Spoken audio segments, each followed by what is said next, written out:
How's it going so far? You just flew in probably today, right?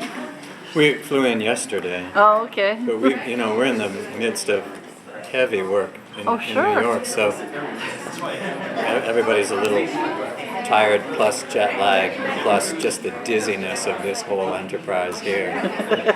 Yeah. You're talking about how the season picks up. Well, it picks up by way of a kind of new beginning, I'd say, because the life we knew and the methods we employed previously have all been blown out of the water because of the presence of Samaritan. So it's a time for regrouping, it's a time for new identities, false identities, not always being a good fit, being cause for humor in some cases, and the whole season will be about the mad scramble to get back in the act, I think, to start hopefully getting numbers again and living up to our original agenda with a new, more grave second agenda layered on top, which is that what are we to do about a bad AI that is consolidating power and hunting for its enemies.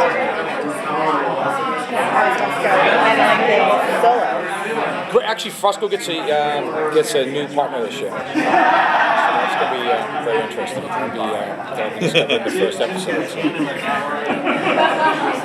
Have you been taken out of your comfort zone as actors at all with the new changes, or are you experiencing new things?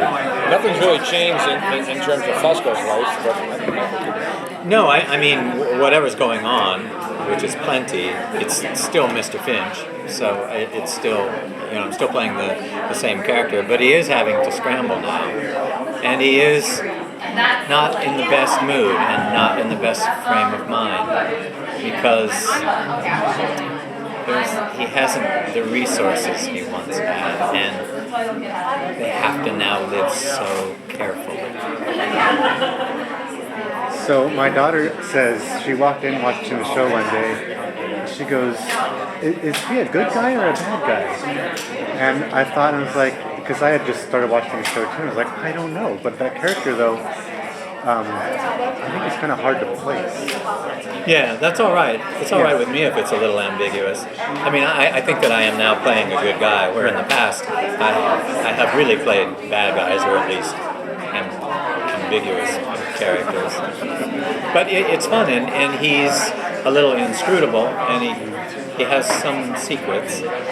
So we can't have a lot of certainty about him. I wouldn't have it any other way. Right. So this new universe, or this new way, everybody's scattered. I guess, is Finch still at least getting numbers? Or... Well, Finch wasn't getting numbers at the end of season 3. That's true. Root gets numbers. Or not even so much numbers as she gets direct communication in her head from the machine. So I think Mr. Finch is now wondering about his creation and his relationship to it. Is it... He did his best to make it a trustworthy thing, and a thing that would not abuse or could not be abused. And yet, you can't plan for every contingency. And then Root, of course, Root kind of coming into this world is really bothersome for Finch. In a way. Well, does it remain bothersome, or is he going to accept that what the machine's done for him? Well, she's always going to bug him. I mean, they didn't start out well. Yeah, together. no, they didn't. But you make adjustments over time, I guess, and this is now the lay of the land. Yeah. She is the mouthpiece, the receptacle of the machine's intel, so... Whether likes it or not. It's not a happy arrangement by any means. Right. No one is really happy there.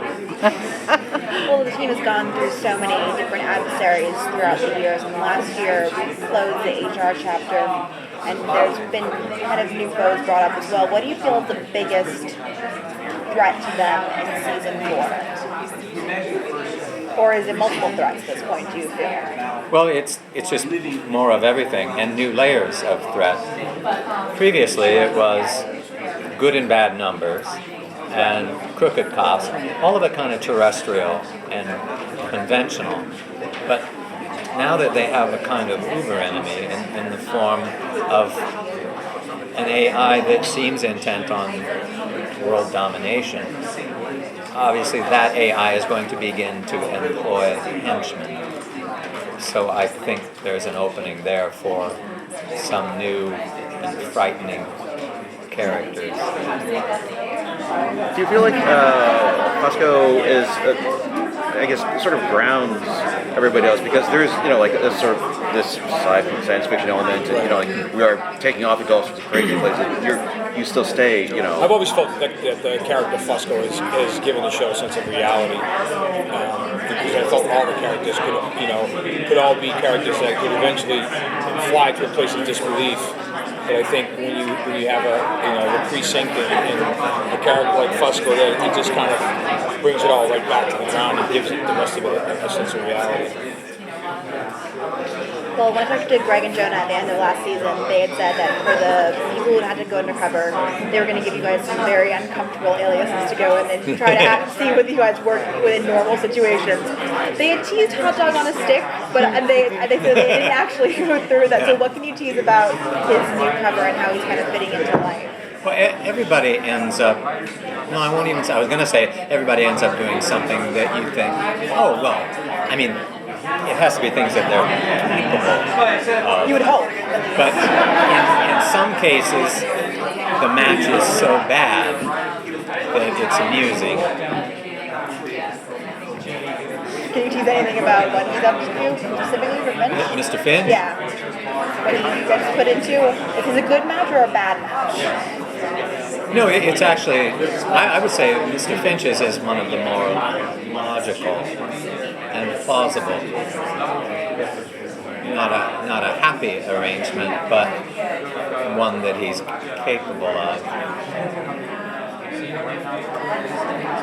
Kevin, I've got to say, I love the way they stretched Fusco's character in season 3. Some of those scenes, the interrogation scene, getting beat up, the kids getting shot, we just died over that. What was it like trying to get ready for something that emotional and that powerful? Well, I mean, I have children of my own, so anytime you have children of your own, that's always kind of a great catalyst to find the emotion and just kind of make substitutions in your own head, and gives you the ability to get to those dark places that you need to get to. But the writing, specifically on those 3 episodes that you just referenced, was just phenomenal. I mean, Amanda Siegel, Denise Tay, they each wrote, I think Denise wrote episode 8 and Amanda wrote episode 9, which was the double share, and they just hit it on the mark. It was on the page.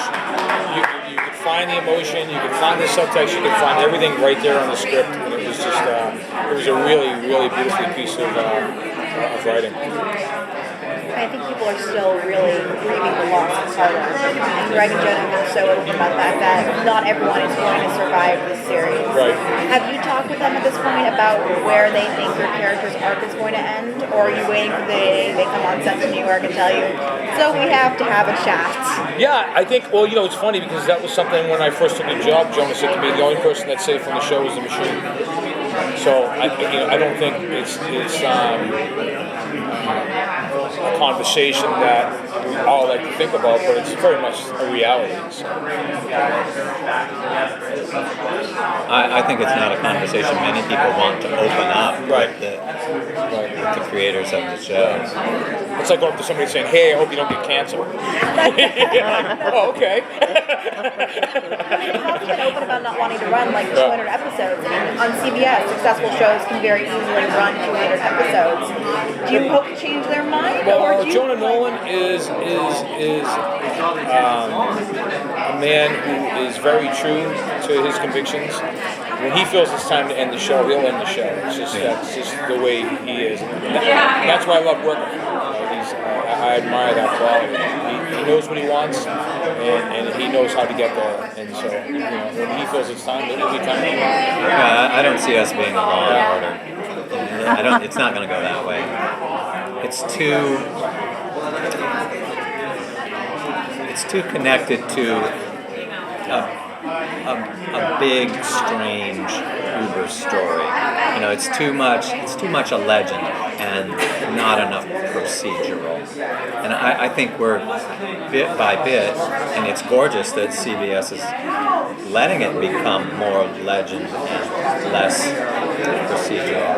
But I think it's drifting. I would say the first couple of seasons, we had a procedural with some speculative science fiction trappings in the background. But now they're vying for our attention, and it may go further down that road of what do we do about machines that are smarter than us. Thank you guys so much. Thank you very much. Nice talking to you.